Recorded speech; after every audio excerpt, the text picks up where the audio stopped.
அதில் வந்து பார்த்திங்கன்னா ராவணனுக்கு 10 தலைம்பாங்க. எப்படா 10 தலையோட ஒருத்தர் வாழ முடியும்? எந்த வாய் பேசும், எந்த வாய் பேசாமல் இருக்கும், எப்போ பேசும், ஒரே நேரத்தில் 10 வாய் பேசுனா என்ன ஆகும்? இப்படிலாம் யோசித்து பார்த்தோம்னா ஏதாவது அதில் லாஜிக் இருக்கா? ஸோ இங்கே கட்டுக்கதைகளாக இருக்குது.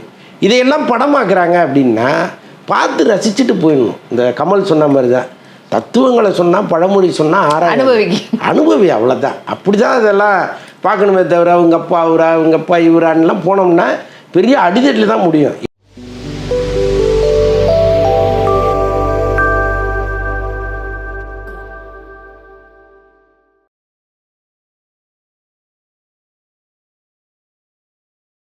வீரா மீடியா நேயர்களுக்கு வணக்கம். இன்றைக்கி நம்ம இடையே இணைஞ்சிருக்கிறவங்க சினிமா விமர்சகர், எப்பவுமே வந்து பார்த்திங்கன்னா யூடியூப்பில் ட்ரெண்டிங்கில் இருக்கக்கூடியவங்க தான். அப்புறமா அவர் சொல்லக்கூடிய ஒவ்வொரு விஷயமும் வந்து பார்த்திங்கன்னா வைரலில் தான் போகக்கூடியது. ஸோ வணக்கம் சார், எப்படி இருக்கிறீங்க? வணக்கம், நல்லா இருக்கேன். அந்தணன் சார்னாலே வந்து சினிமானாலே அந்தணன் சார் தான் இருக்கும். ஸோ முதல்ல இப்போ வந்து பார்த்திங்கன்னா ஒரு சர்ச்சையான ஒரு பேச்சு, தமிழ் கடவுள் அப்படின்னாலே முருகரை சொல்லக்கூடியது. அப்படிப்பட்ட அந்த முருகர் கெட்டப்பில் அவங்களுடைய அப்பா வந்து பார்த்தீங்கன்னா கடவுள்னால கிருஷ்ணா அந்த கேரக்டரில் நடிச்சிருப்பார் என்டிஆர் அவர்கள். ஜூனியர் என்டிஆர் வந்து இப்போ முருகராக நடிக்கிறாரு அப்படின்னதும் ஓகே, நல்ல விஷயம் தானே அப்படின்னு நினச்சா அதனால வந்து ஒரு பெரிய ஒரு பூகம்பம், சர்ச்சை தான். ஏன்னா அவங்க வந்து தமிழ் கடவுளை வந்து தமிழில் ஒரு வார்த்தை கூட போடாமல் சான்ஸ்கிரிட்லேயே கொடுத்துருக்காங்க. ஹிந்தியும் தெலுங்கு இங்கிலீஷ் மட்டும்தான் வந்து அந்த போஸ்டரில் அந்த ஃபர்ஸ்ட் லுக்கில் இருக்குது அப்படின்னு சொல்லிட்டு ரொம்ப பரபரப்பாக போயிட்டு இருக்குது. ஸோ இது நீங்கள் எப்படி பார்க்குறீங்க? எதனால் இது தேவையில்லாத திணிப்புன்னு எடுத்துக்கிறதா, இல்லைன்னா இது ஒரு பேன் இண்டியா மூவின்றதுனால லாங்குவேஜ் அது கொஞ்சம் சீக்கிரம் ரீச் ஆகுன்றதுக்காக பண்ண விஷயமா? இல்லைங்க, ஆக்சுவலாக வந்து நீங்கள் பார்த்தீங்கன்னா இதை வந்து தமிழில் நேரடியாக அவங்க எடுக்கலை. ஸோ அப்படி இருக்கும்போது தமிழுக்கு முன்னுரிமை கொடுக்க மாட்டாங்கங்கிறது ஒன்று. இன்னொன்று, தமிழ் கடவுள் முருகனை பற்றி படம் எடுப்பவர்கள் தமிழ் தானே எடுக்கணும் அப்படிங்கிற கேள்விகளை எழுப்பலாம். பட் அந்த தமிழ்நாட்டில் தயாரான படம், தமிழ் நடிகர் நடித்த படம்னா தான் நம்ம இவ்வளவு கேள்விகளை எழுப்பணும். இப்போ அவர் வந்து ஒரு தெலுங்கு நடிகர், படத்தை தயாரிக்கிறவர் உள்ளபடியே தெலுங்கரா அல்லது வேறு மாநிலத்தை சேர்ந்தவரான்னு நமக்கு தெரியாது. ஆனால் இவ்வளவு பெரிய முக்கியமான ஒரு விஷயத்தை கையில் எடுப்பவர்கள் இதையும் மனசில் வச்சுக்கிட்டு தான் பண்ணியிருக்கணும். பட் அவங்களுக்கு வந்து தமிழை பொறுத்தளவுக்கு இங்கே அவருடைய படங்கள்லாம் பெருசாக போயிருக்காங்கன்னா பெருசாக இல்லை. ராஜமௌழி படம் பண்ணும்போது வேணால் இங்கே அவரை பார்ப்போமே தவிர மற்றபடி அவருடைய படங்கள் எதுவும் இங்கே வந்து பெருசாக ஒர்க் அவுட் ஆனதாக எனக்கு தெரியல. ஸோ அப்படி இருக்கும்போது எது முக்கியத்துவமோ அதை நோக்கி அவங்க ஒரு விஷயத்தை பண்ணியிருக்காங்க. அது அப்படி தான் எடுத்துக்கணும். பெரும்பாலும் அதுக்காக சண்டை போட்டு ஐயோ முருகனுக்கு அவமதிச்சிட்டாங்க, முருகனுடைய புகழை கெடுத்துட்டாங்க அப்படிலாம் சண்டை போகிறதுல ஒன்றும் அர்த்தம் இல்லைங்கிறேன். ஆனால் இங்கே தமிழ்நாட்டில் வந்து பார்த்தீங்கன்னா இந்த ஒரு ரிலீஜியஸ் இது அப்படின்றத தாண்டி அவரை வந்து ஒரு லாங்குவேஜுக்கு முக்கியமான ஒரு கடவுளாக பார்க்குறாங்க. இப்போ சிவன் அப்படின்னும் போது அது வேற மாதிரி. ஆனால் முருகர்னா வந்து அவர் நம்மளுடைய முன்னோடி அப்படின்ற மாதிரி தான் எடுத்துக்கிட்டு இங்கே பேசக்கூடியவங்கலாம் பேசிகிட்டு இருக்கிறாங்க.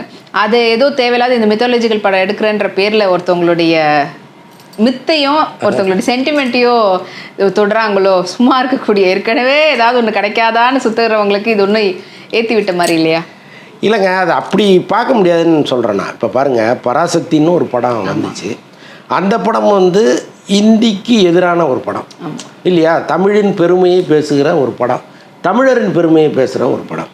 ஆனால் இந்த படத்தை அப்படியே தெலுங்குக்கு கொண்டு போகிறாங்க. அங்கே போய் என்ன பண்ணுறாங்க, தெலுங்கு பெருமை பேசுகிற படமாக அதை மாற்றுறாங்க. அப்போ இந்த லாங்குவேஜ் மாறுபடுது. ஹீரோ யாராக இருந்தாலும் சரி. இப்போ இதே முருகனை பற்றி நீங்கள் ஹிந்தியில் ஒரு படம் எடுக்கிறீங்கன்னு வைங்க, முருகன் ஹிந்தியில் தான் பேசுவார், அவர் எப்படி தமிழில் பேசுவார்? ஸோ அதனால் இதெல்லாம் ஒரு காம்ப்ரமைஸ் பண்ணக்கூடிய பிரச்சனைகள் தான். ஸோ அதனால் அதை பெரிய அளவில் கொண்டு போகிறதுங்கிறது தேவையில்லாத ஒன்றை தான் நான் பார்க்குறேன். பட் ஆனால் இப்போ இங்கே வந்து கொந்தளிக்கிறாங்க, சோஷியல் மீடியாவில் ஃபுல்லாக வீடியோஸ் அண்ட் இதெல்லாம் போட்டுட்ருக்காங்களேன்னும் போது படக்குழுவினர் சார்பாக ஏதாவது ஒன்று சொல்லலாம். டைரக்டர் திருவிக்ரம் இப்போ வரைக்கும் எதுவும் அதுக்கு சொன்ன மாதிரி தெரியல. தமிழ்நாட்டில் படம் வந்து ரிலீஸ் பண்ணுவாங்க டெஃபினெட்லி. ஸோ அதுக்காகவாது இங்கே இருக்கக்கூடிய உங்களுடைய சென்டிமெண்ட் ஏதாவது கொஞ்சம் அதுக்கேற்ற மாதிரி நான் பண்ணுவேன் அப்படின்னு மாதிரி ஏதாவது சொல்லலாம். இல்லைங்க, அன்னைக்கு அந்த கடவுள் வந்து தமிழ் பேசிட்டு தானே இங்கே வருவார், புரியுதா உங்களுக்கு? ஸோ அதனால் இங்கே யாரும் அதை ஒன்றும் பெருசாக பிரச்சனை பண்ணுவாங்கன்னு நான் நினைக்கல. பட் என்னென்னா இங்கே எல்லா பிரச்சனைகளையும் ஏதாவது ஒரு வகையில் பேசணும்னு நினைக்கிற ஒரு கூட்டம் இருக்குது. நீங்கள் முணுக்குன்னா கூட அதை ஒரு பெரிய விவாதமாக்கி எங்கேயோ கொண்டு போய் நிறுத்திடுறாங்க. சாதாரண விஷயமா இருக்கும். அதை இந்த வடிவேல் ஒரு படத்தில் சொல்லுவார்ல, டே ஒரு காக்கா ஆகி போனதுக்கான அவ்வளோ பெரிய பிரச்சனை. ஸோ அந்த மாதிரி ஒரு சாதாரண விஷயமா இருக்கும். அதை பெரிய பூதாகரமாக்கி இன்டர்நேஷ்னல் லெவலில் ஒரு பெரிய பிரச்சனையாக கொண்டு போயிடுறாங்க.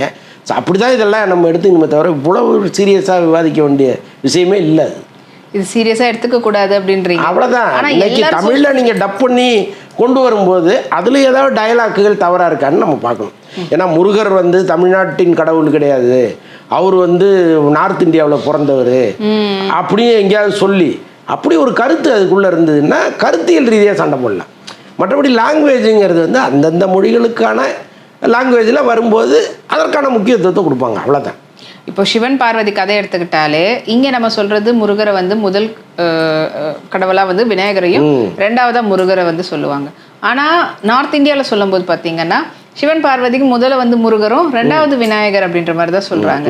ஸோ அங்கே வந்து முருகரை வந்து வேற மாதிரி தான் காட்டுற விதமும் இருக்குது, சீரீஸில் சீரியல்ல எல்லாம் காட்டுற விதத்தில்.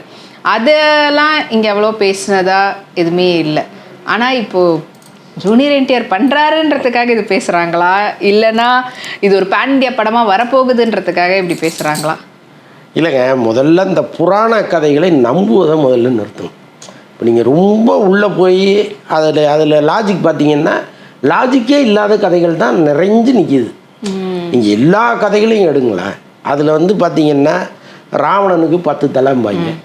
எப்படா 10 தலையோட ஒருத்தர் வாழ முடியும்? எந்த வாய் பேசும், எந்த வாய் பேசாமல் இருக்கும், எப்போ பேசும், ஒரே நேரத்தில் 10 வாய் பேசுனா என்ன ஆகும்?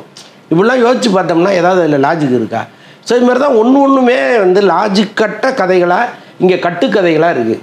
இதையெல்லாம் படமாக்குறாங்க அப்படின்னா பார்த்து ரசிச்சுட்டு போயிடணும். இந்த கமல் சொன்ன மாதிரி தான், தத்துவங்களை சொன்னால் பழமொழி சொன்னால் அனுபவி, அவ்வளோதான். அப்படி தான் அதெல்லாம் பார்க்கணுமே தவிர அவங்க அப்பா அவரா அவங்க அப்பா இவரான்லாம் போனோம்னா பெரிய அடிதட்டில் தான் முடியும். ஏன்னா ஏற்கனவே இந்தியா முழுக்க மதசார்பற்ற நாடுன்னு நம்ம சொல்லிக்கிறோம். நாடு முழுக்க மத கலவரங்கள் தான் ஜாஸ்தியாக இருக்குது. எல்லாத்துக்கும் காரணம் இந்த மாதிரி ஆட்கள் தான். எதையாவது ஒன்று கொளுத்தி போட்டு போயிடுறாங்க, பெரிய பிரச்சனையாக அது மாறுது, பெரிய அடிதடி கொலை வரைக்கும்லாம் போகுது. அப்போ படம் எடுக்கிறவர்களும் நமக்கும் ஒரு எத்திக்ஸ் இருக்குது, இந்த அறம் தாண்டி நம்ம ஒரு விஷயத்தை செய்யக்கூடாது அப்படின்னு நினச்சி பண்ணணும். ஆனால் இவங்களுக்கு எல்லாமே ஒரு இப்படி ஒரு பிரச்சனை கிளம்புதா, அடாடா சூப்பர்ரா, நம்ம படத்தை பற்றி ஒரு 500 பேர் பேசுகிறான், 500 1000 ஆகும், 1000 10,000 ஆகும், நல்லது தான், எல்லாம் தியேட்டருக்கு வந்துடுவான். இந்த குறுகிய மனப்பான்மையோடு அணுகிறதுனால பல பிரச்சனைகளை இவங்களே கிரியேட் பண்ணுறாங்க. இப்போது பிரபாஸ் நடித்த இந்த ராமாயண கதையில் பார்த்தீங்கன்னா ராவணனை வந்து ரொம்ப நெகட்டிவாக தான் காட்டியிருப்பாங்க. ஆனால் இங்கே நம்ம வந்து என்ன சொல்லுவோம்னா ராவணன் தான் நம்மளுடைய அதுதான் ராவண வம்சம் நம்பலாம் அப்படின்ன போது எங்களை வந்து நீங்கள் வந்து ரொம்ப தாழ்த்தி காட்டுறீங்க அப்படின்ற பிரச்சனை தான் இதுக்கு முன்னாடி தெலுங்கு இண்டஸ்ட்ரியை வச்சு சொல்லியிருந்தாங்க. ஏன்னா அதுவும் ஒரு பேன் இண்டியா மூவி, அதுக்காக நாங்கள் அப்படிலாம் பண்ணோம் அப்படின்ற மாதிரி சொல்லியிருந்தாங்க. இப்போ மறுபடியும் அதே தெலுங்கு இண்டஸ்ட்ரியிலேருந்து முருகரை வச்சும் பிரச்சனை பண்ணுற மாதிரி தெரியுது. அதுதாங்க, வெளிநாடுகள் மேலை நாடுகள்லாம் ஏன் ஒவ்வொரு நாளும் வளர்ந்துட்டு இருக்கான்னு நாம ஏன் ஒவ்வொரு நாள் ரிவர்ஸில் போயிட்டுருக்கோம்னா இதுதான் காரணம். அவன்லாம் வந்து இன்னொரு 10 வருஷம் கழிச்சு எங்கள் நாடு எப்படி இருக்கும், இன்னொரு 50 வருஷம் கழிச்சு எங்கள் நாடு எப்படி இருக்கும்னா ஒரு பெரிய கனவு காண்றான். அந்த கனவை நோக்கி அவன் வாழ்க்கையை நகர்த்துறான். நம்ம தான் வந்து பின்னால் போய் ராவணனை ஏன் திட்டின நீ, ராமன் வீட்டுக்கு பக்கத்து வீட்டுக்காரன் யார், எதிர் வீட்டுக்காரன் யார், அவன் பொண்டாட்டி என்ன புடவை கட்டினா, இப்படி கிளம்பிடுறோம். இது தேவையில்லாத ஒரு விஷயம். ஆக்கப்பூர்வமான விஷயத்தை நோக்கி தான் ஒவ்வொருத்தரும் நகரணும். அதை விட்டுட்டு தேவையில்லாத இதெல்லாம் வந்து இப்போ பாருங்கள், ஃபுல்லாக மதம் சார்ந்த படங்கள் தான் இங்கே எடுக்கப்படுது. நல்லா கவனித்து பார்த்தீங்கன்னா தெரியும். ஒரு காலத்துக்கு வந்து ஒருவனுடைய வாழ்வியல் எடுப்பாங்க, அல்லது வந்து ஒரு கமர்ஷியலாக ஒரு படத்தை எடுப்பாங்க. இன்றைக்கெல்லாம் நிறைய இந்த மாதிரி ராமாயணம் மகாபாரதம் இதெல்லாம் எடுக்க ஆரம்பிச்சிட்டாங்க. கல்கின்னு ஒரு படம் வருது, எத்தனை கோடி பட்ஜெட்னா 1000 கோடி தாண்டி சொல்கிறாங்க. வசூல் எவ்வளோடனா 6000 கோடின்றான். அப்போது ஜனங்களுடைய மனசும் மாறி போச்சு. இவங்களும் வந்து இதை ஒரு வியாபாரமாக எடுக்கிறாங்க. அது இல்லை ஒரு வியாபாரமாக செய்கிறோங்கிறத தாண்டி மக்களுக்குள்ள ஒரு பெரிய பிரிவினையை உருவாக்கிறாங்க. அது வந்து உள்ளபடியே ஒழிக்கப்பட வேண்டிய ஒரு விஷயம். இதெல்லாம் தேவையில்லாமல் இந்த இதிகாசங்களை எடுக்காமல் இருக்கிறது. நல்ல படங்களை எடுங்க, மக்களை சிந்திக்க வைக்கக்கூடிய படங்களை எடுங்க. இதை இப்போ பாருங்கள், ஜிடி நாயுடை பற்றி மாதவன் ஒரு படம் ஒன்று எடுக்கிறாரு. உள்ளபடியே நல்ல விஷயம். நம்ம நாட்டில் பிறந்த ஒரு விஞ்ஞானி, அவர் வந்து எப்பேற்பட்டவர், அவர் எப்படியெல்லாம் பொருட்களை கண்டுபிடிச்சார் அப்படின்னா அது பார்க்குற ஒரு குழந்தை என்ன பண்ணும், அடடா ஜிடி நாயுடு மாதிரி நம்ம வரக்கூடாதா அப்படின்னு நினச்சி ஒரு வேலையை செய்யணும். நீங்கள் அதை விட்டு ஒரு அம்பு எடுத்து ஒரு 1000 பேரை கொண்டாருன்னா ஒரு அறுவாலை தூக்கிட்டு நிற்பான், அவ்வளோதானே. அது எதுக்கு நம்ம செய்யணுங்கிறது தான் நம்முடைய கேள்வியாக. ஓகே, ஸோ இதனால வந்து அவங்க கேட்குறது ஓம் அப்படின்றது நீங்கள் தமிழில் போட்டிருக்கணும், ஏன் நீங்கள் வந்து சான்ஸ்கிரிட்டில் போட்டீங்க அப்படின்றதான் பிரச்சனையாக இருக்குது. ஸோ மேபி அதுக்கு ஒரு போஸ்டர் வந்து ரிலீஸ் பண்ணிட்டீங்கன்னா இங்கே கொஞ்சம் சைலண்ட் ஆகிடுவாங்க அப்படின்னு நினைக்கிறேன். அண்ட் இப்போது அடுத்தபடியாக வந்து பார்த்தீங்கன்னா இவர் சிம்புவுடைய படம். சிம்பு வந்து பார்த்தீங்கன்னா எப்பவுமே தள்ளி தள்ளி போகிற மாதிரி இருக்கும். இப்போ ஆனால் வெற்றிமாறன் அவங்களுடைய டைரக்ஷனில் அரசன் படம் ரொம்ப செம்மையாக வந்து உருவாகிட்டு இருக்குது அப்படின்னு சொல்லி படத்தினுடைய ப்ரொடியூசர் கலைப்புலி தானு அவர்களே சொல்லியிருக்கிறாரு. அஃப்கோர்ஸ் ஒவ்வொரு படத்துக்கும் அவர் ரிலீஸ் முன்னாடி அப்படி தான் சொல்லுவார், இந்த படம் வேறு லெவலில் இருக்குங்களா. அதே போல் இதுக்கும் சொல்கிறாரு, ஒரு மாதிரி பிரம்மாண்டமாகவும் பிளாஸ்டாக இருக்கும் அப்படின்னு சொல்லியிருக்கிறாங்க. அஃப்கோர்ஸ் சிம்புடைய பெர்ஃபார்மன்ஸ் எல்லாருக்குமே தெரியும், நல்லா தான் இருக்கும். வெற்றிமாறனுடைய மேக்கிங் எப்படி இருக்கணும்னு தெரியும். ஆனால் வெற்றிமாறனுக்கு வந்து எப்பவுமே தனுஷுடைய காம்போவில் நம்ம பார்த்துருக்குறோம். ஃபர்ஸ்ட் டைம் இப்போ வந்து சிம்புடைய காம்போவில் பார்க்க போகிறோம். வெற்றிமாறன் வந்து பேர் போனவர் எதுக்குன்னா இந்த பேட்ச் ஒர்க் பண்ணுறதுல ஸ்கெடியூலே முடிஞ்சிடும், ஆனால் பேட்ச் ஒர்க் பண்ணுறதுக்காக ஒரு ஸ்கெடியூல் போட்டு அதுக்கு ஒரு ஸ்கெடியூல் போடுறவர். ஸோ இப்படியே வந்து இழுத்துட்டு போகிற மாதிரி இருக்கே. எனி அப்டேட் அபவுட் அரசன்? இல்லை, இந்த படத்தை பொறுத்தளவுக்கு அவர் ரொம்ப ஸ்பீடாக தான் பண்ணுறாரு. வழக்கமாக வெற்றிமாறனுக்குன்னு ஒரு ஸ்லோனஸ் இருக்கு, அது இந்த படத்தில் கிடையாது. இன்னும் சொல்ல போனால் ராஜன் வகைரான்னு ஒரு படத்தை பேரலாக அவர் எடுத்துகிட்டு இருக்காரு. வட சென்னையினுடைய இன்னொரு கிளைக்கதையை வந்து கென் கருணாஸை வச்சு ராஜன் வகைரா எடுத்துகிட்டு இருக்காரு. கென் மேலே அவ்வளோ ஒரு இம்ப்ரெஸ் ஆகிட்டாரு. இல்லை, இந்த படம் யூத் ரிலீஸ் ஆகிறதுக்கு முன்னாடியே அவர்கிட்ட இந்த கதையை சொல்லி இதில் நீ தான் நடிக்கணும்லாம் சொல்லியிருக்காரு. மேபி அந்த அசுரன் படத்தினால இருந்த. ஆமாம் ஆமாம். ஸோ அதனால் பேரலாக 2 படங்களை அவர் எடுத்துகிட்டு இருக்காரு. இப்போ அரசனை பொறுத்தளவுக்கு ஒரு சிம்பு வந்து இந்த அளவுக்கு கோஆப்ரேட் பண்ணுவாருன்னே முதல்ல வெற்றிமாறன் நினைக்கவே இல்லையா. ஓகே.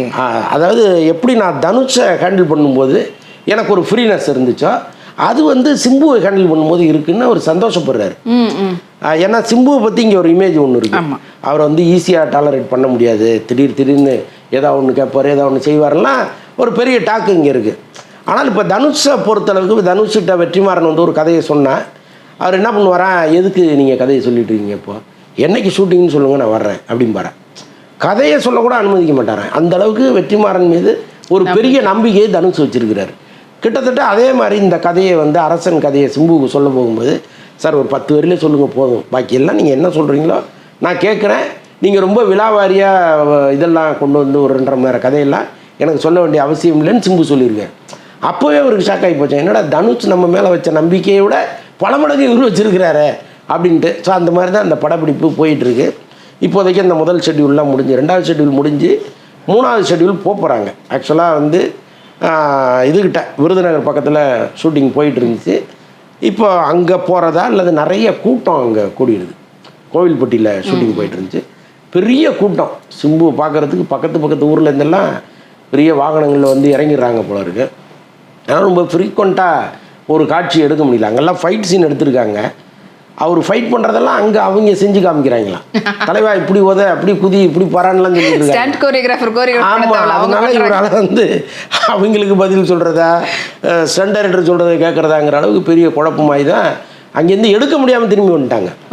அந்த கூட்டத்தை கண்ட்ரோல் பண்ண முடியாமல் திரும்ப வந்துட்டாங்க. இப்போ அதை சென்னையிலே செட்டு போட்டு எடுக்கலாமாங்கிற அளவுக்கு யோசிச்சுட்டு இருக்காங்க. ஸோ அப்படி போயிட்டு இருக்கு அரசன் படப்பிடிப்பு. அரசன் படம் சொன்ன மாதிரி அந்த ஸ்கெடியூல்குள்ளே முடிப்பாரா, இல்லைன்னா மறுபடியும் இவருடைய திருப்திக்காக ஃபுல்லாக போட்டு பார்த்துட்டு? இல்லைங்க, முடிச்சே ஆகணும். என்ன பிரச்சனை அப்படின்னா, ஏற்கனவே வாடிவாசல் படம் பண்ணுறதுக்காக ஒரு பெரிய சம்பளத்தை வாங்கிட்டார் வெற்றிமாறன். இப்போ இந்த படத்துக்கு சம்பளம் கொடுக்க மாட்டாங்க, புரியுதா உங்களுக்கு? அப்போ இவர் வந்து இந்த ராஜன் வகைராவும் இந்த படத்தையும் முடிச்சு கொடுத்தாதான் இவர் இன்னொரு படத்தில் போய் கமிட் ஆகி சம்பளமே வாங்க முடியும். ஸோ அப்போ இப்போ ஒர்க் பண்ணுறதெல்லாம் அவர் ஏற்கனவே வாங்கின காசுக்காக ஒர்க் பண்ணிகிட்டு இருக்கார். அப்போ அடிப்படையிலே அவருக்கு ஒரு வேகம் தேவைப்படுது. ஸோ அதெல்லாம் சேர்ந்து தான் இவ்வளோ வேகமாக அந்த படம் போயிட்டு. ஓகே. ஸோ அதுக்கு சிம்பு அவர்கள் எந்த அளவுக்கு அவருடைய சப்போர்ட் கொடுக்குறாங்க? ஏன்னா பொதுவாகவே இன்னொரு விஷயமும் இருக்குது சிம்புவை பற்றி. ஆனால் அவரை ஹேண்டில் பண்ண தெரிஞ்ச டைரக்டர் சொல்லுவாங்க, அவரை ஹேண்டில் பண்ண தெரிஞ்சால் போதுங்க, அவருன்ட்டு இல்லை யாராக இருந்தாலுமே அவங்க போக்கில் நம்ம விட்டு எடுக்கிறது தான் நம்மளுடைய டேலண்ட்டுன்னு சொல்லிட்டு சீனியர் டைரக்டர்ஸ் நிறைய பேர் சொல்லியிருக்கிறாங்க. ஸோ சிம்பு எந்த அளவுக்கு அவர் கோப்பப் பண்ணுறாரு? இல்லை, எப்படி வெற்றிமாறனுக்கு ஒரு நெருக்கடி இருக்கோ அதே மாதிரி சிம்புவுக்கும் ஒரு நெருக்கடி இருக்குது.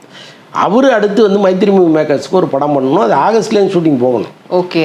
ஸோ அதனால் வந்து இந்த படத்தை எவ்வளோ சீக்கிரம் முடிக்கிறாரோ அப்போ தான் அந்த படத்துக்கு அவர் போக முடியும். அங்கே அவருக்கு பேமெண்ட் நிறையா வர வேண்டியது இருக்குது. ஸோ அதனால் வந்து ரொம்ப சீக்கிரம் அவங்க தாவி போக வேண்டிய சூழ்நிலையில் 2 பேருமே இருக்காங்க. 2 பேருமே அவங்களோட இன்கமுக்காக இப்போ வெயிட் பண்ணிட்டு இருக்கிறாங்க. அடுத்து போனால் இன்கம் ஒன்று. சிம்புவை பொறுத்தளவுக்கு டேட்டு அவருக்கு பிரச்சனை இருக்குது. ஏன்னா அந்த படத்தை வந்து முடிச்சுட்டு அதுக்கப்புறம் இம்மீடியட்டாக வேற ஒரு படம் ஏஜிஎஸ் கவர் பண்ண வேண்டியது இருக்குது. அவருடைய ப்ரொடக்ஷனில் ஒரு படம் சொன்னார், சிம்பு ப்ரொடக்ஷன். ஆமாம், அவர் ஒரு இப்போதைக்கு வாய்ப்பு இருக்கிற சினிமா இருக்கிற சுச்சுவேஷனுக்கு சொந்த பணத்தை இன்றைக்கி யாருமே போட மாட்டாங்க. அதுவும் சிம்பு மாதிரி மார்க்கெட்டில் முக்கியமான ஹீரோ வந்து சொந்த பணத்தை போட்டெல்லாம் ரிஸ்க் எடுக்க மாட்டாங்க. ஏன்னா பர்த்டே அப்போ வரப்போ தான் அப்படி தான் சொல்லியிருந்தாரு, அவருடைய ஓன் ரசிகர்கள் என்ஜாய் பண்ணிட்டு போட்டுமேன்னு சொல்கிறது தான். ஓகே, இன்னொரு பக்கம் சைலண்ட்டாக அவருடைய 47வது படத்தை முடிச்சுட்டு 48வது படத்துக்கும் பூஜை போட்டிருக்காரு நடிகர் சூர்யா அவர்கள். சூர்யா வந்து ஜெய்பீம் படத்தினுடைய டைரக்டர் ஞானவேல் அவரோட மறுபடியும் இணைஞ்சிருக்கிறாரு. சத்தமே இல்லாமல் வேலையை பார்க்குற மாதிரி இருக்குது. இல்லைங்க, தாசை ஞானவேலை பொறுத்தளவுக்கு சூர்யாவினுடைய பாக்கெட்டுக்குள்ளே உட்காந்துருக்கிற மாதிரி அவர். ஏன்னா இப்போ அவ்வளோ க்ளோஸ் அவங்க. தாசை ஞானவேல் வந்து ஆனந்த விடனில் நிருபராக இருந்த காலத்திலிருந்து அவர் அகரம் ஃபவுண்டேஷனில் ஒரு முக்கியமான நபராகவும் இருந்திருக்காரு. அகரம் ஃபவுண்டேஷன் உருவாவதற்கே காரணமானவர் தாசை ஞானவேல். ஸோ அந்த அளவுக்கு ஒரு ஃபேமிலி நண்பர்களாக இருக்காங்க அவங்க.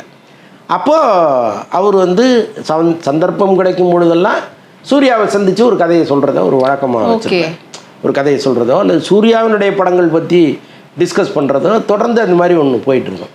ஸோ அப்படிப்பட்ட சூழ்நிலையில் தான் இவர் வந்து தோசா கிங்னு ஒரு படம் ஹிந்தியில் பண்ணுறதா இருந்துச்சு நடுவில். ஆக்சுவலாக சரவணபவன் ராஜகோபாலுடைய லைஃப் ஹிஸ்ட்ரி, ராஜகோபாலுடைய கதைங்கிறத விட அந்த வாழ்வில் தொடர்புடைய ஜீவஜோதியுடைய கதை. இவர் என்ன பண்ணார், ஜீவஜோதியை போய் பார்த்து அவங்கள்ட்ட ரைட்ஸ் வாங்கி இந்த கதையை எடுக்கிற மாதிரி பிளான் பண்ணார். இப்போ ஜீவஜோதி வெர்ஷனில் இந்த கதையை சொன்னால் அது யாருக்கு பாதிப்பாக இருக்கும்னா கட்டாயமாக ராஜகோபாலுக்கு பாதிப்பாக இருக்கும். அவர் இன்றைக்கி இல்லைன்னா கூட அவருடைய வாரிசுகள் இங்கே இருக்காங்க, அவங்க அதை எப்படி அனுமதிப்பாங்க? உடனடியாக அவங்க வந்து ஒரு நோட்டீஸ் அனுப்பிச்சிட்டாங்க, இந்த படத்தை நீங்கள் பண்ணக்கூடாது அப்படிங்கிற மாதிரி ஒரு நோட்டீஸ் அனுப்பினோன்னே சரி ஓகே நம்ம அங்கே கடந்து டைம் ஸ்பெண்ட் பண்ணுறதுக்கு பேசாமல் இங்கே வந்துடுவோன்னு டக்குன்னு சூர்யாட்ட ஒரு 5 ரூபா டாக்டர் கதையை சொல்கிறாரு. இந்த 5 ரூபா டாக்டர் யாருன்னா சென்னைக்கு அருகில் வாழ்ந்தவர். அவர் வந்து தன்னுடைய வாழ்நாள் முழுக்க ஏழைகளுக்கு சேவை செய்யணும்னே வாழ்ந்தவர். அவர் ரீசெண்டாக கூட தவறிட்டார். ரீசெண்டாக அவர் இறந்தார். அவருடைய இறுதி ஊர்வலம்லாம் நீங்கள் பார்த்துருக்கலாம், ஒரு மிகப்பெரிய ஊர்வலமாக போச்சு அது. ஸோ அவருடைய லைஃப் ஹிஸ்ட்ரியை எப்படி ஒரு ஜெய்பீம் மாதிரி எடுத்தாரோ அந்த மாதிரி ஒரு லைஃப் ஹிஸ்ட்ரியாக அது இருக்கணும்னு தான் சூர்யா அதுக்குள்ளே கொண்டு வந்திருக்காரு. அந்த திரைக்கதையெல்லாம் எப்படி வடிவமைச்சிருக்காங்க, ரொம்ப கமர்ஷியலாக இருக்க போகுதா அல்லது ஒரு நெஞ்சை உருக்குகிற ஒரு சம்பவமாக இருக்க போகுதான்லாம் தெரில. பட்டு ரொம்ப ஸ்பீடாக போகலாங்கிற முடிவு எடுத்திருக்காங்க. ஆனால் இது ஒரு பயோபிக் அப்படின்னும் போது இதில் கைடலோகர் எங்கே செட் ஆகுவாங்க? ஏங்க ஒரு ஹாஸ்பிட்டல்னால் ஒரு நர்ஸ் இருக்க மாட்டாங்களா? அதனால் வர்றாங்க பார்க்கலாம். அப்புறம் வந்து ஏங்க ஒரு 80 வயது டாக்டர் வந்து 40 வயதை கடந்து வந்திருப்பார்ல, 25 வயதை கடந்து வந்திருப்பார்ல, அப்போ அவருக்கும் ஒரு லைஃப் இருந்திருக்கும்ல. ஸோ அதெல்லாம் சொல்லித்தானே ஆகும். ஓகே, அப்படி எடுத்துகிட்டு போவாங்க அப்படின்னு. ஆனால் இவருக்கு வந்து அந்த பயோபிக் மாதிரி எடுக்கிறதுல கொஞ்சம் நல்லாவே இவருக்கு ஒர்க் அவுட் ஆகுதுன்னு நினைக்கிறேன். ஆமாம், ஜெய்பீம் படமும் சரி இப்போ எடுக்க போகிறது இது. ஆனால் ரஜினி அவரை வச்சு இன்னும் கொஞ்சம் பெட்டராக பண்ணியிருக்கலாம் அப்படின்னு சொல்லிட்டு அப்போ இல்லைங்க. இல்லை அதில் வந்து நம்ம டைரக்டரை குறை சொல்ல முடியாது. ரஜினி போன்ற ஒரு மாபெரும் நடிகர்களை கையாள்வதுங்கிறது ரொம்ப சிரமம். இப்போ இவர் போய் ஒரு கதையை சொல்கிறாருன்னா அவர் என்ன பண்ணுவார், இது கொஞ்சம் கமர்ஷியலாக இல்லை தம்பி, கொஞ்சம் இதை இப்படி மாற்றுங்கம்பாங்க. இப்போ தாசை ஞானவேல் மாதிரி ஒரு டைரக்டரை முழுமையாக நீங்கள் ஒர்க் பண்ணுங்க, நாங்கள் வந்து அப்படியே வந்து நடித்து கொடுக்குறோம். இப்போ எப்படி சிம்பு வந்து அரசனில் நடித்து கொடுக்குறாரோ அந்த மாதிரி நான் உங்களை முழுசாக நம்புகிறேன், நீங்கள் பண்ணுங்க அப்படின்ட்டாரு. மாஸ் இல்லாமல் லைவ்லியாக கொண்டு போகிறது. அதில் வந்து அவர் நிறையா இன்புட்லாம் போட்டு இப்படி பண்ணுங்க அப்படி பண்ணும்போது சில நேரம் ஒர்க் அவுட் ஆயிரும். இப்போ ரஜினியுடைய அனுபவங்கிறது சாதாரண விஷயம் கிடையாது. அவரே வந்து ஒரு நல்ல டைரக்டர் தான். ஸோ அந்த அளவுக்கு வந்து அவருடைய அனுபவம், அவ்வளவு அனுபவங்கள் இருக்குது. அவர் சொல்கிறது வந்து பாசிட்டிவாக நினச்சி தான் சொல்கிறாரு. சில நேரங்களில் அது நெகட்டிவாக மாறும்போது டைரக்டருடைய லைஃப்பும் ஸ்பாயில் ஆகிடுது. அப்படி தான் வேட்டையனில் மிஸ் ஆனது. வேட்டையனுக்கு அப்புறமா இப்போ வந்து இந்த படத்தை தான் அவர் எடுக்க போறாரு. ஸோ அகைன் நம்மளுக்கு ஏற்ற மாதிரி பயோபிக்கே கொண்டு போயிடலாமே அப்படின்ற மாதிரி மறுபடியும் கையாள போறாரு. தேங்க்யூ ஸோ மச், நிறைய விஷயங்களோட பகிர்ந்துட்டதுக்கு நன்றி.